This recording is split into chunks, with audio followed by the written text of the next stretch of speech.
Papa tiramisuni boshlaymiz. Buning uchun tuxum bilan eritritni yaxshilab oppoq bo'lguncha ko'pirtirib olamiz.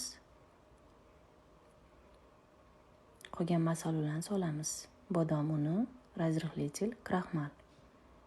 Lopata orqali aralashtirib olamiz hammasini.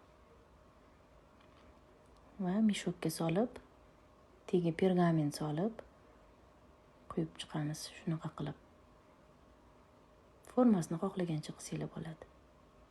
Pishirib olamiz 15 minutga 180 gradusga. Endi kremini tayyorlaymiz.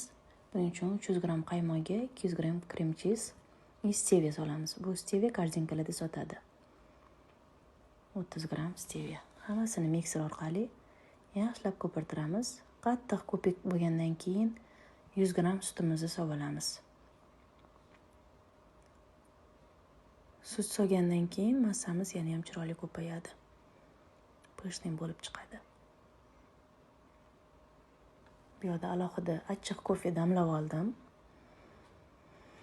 Endi tiramisularni yig'ib chiqamiz. Tagiga avval krem qilib, keyin kofega botirib olgan korjiklarimizni qo'yib chiqamiz.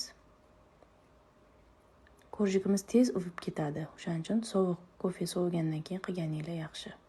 Mana shunaqa qilib yig'ib ketaverasizlar. Eng ustiga gollandskiy kakao sepib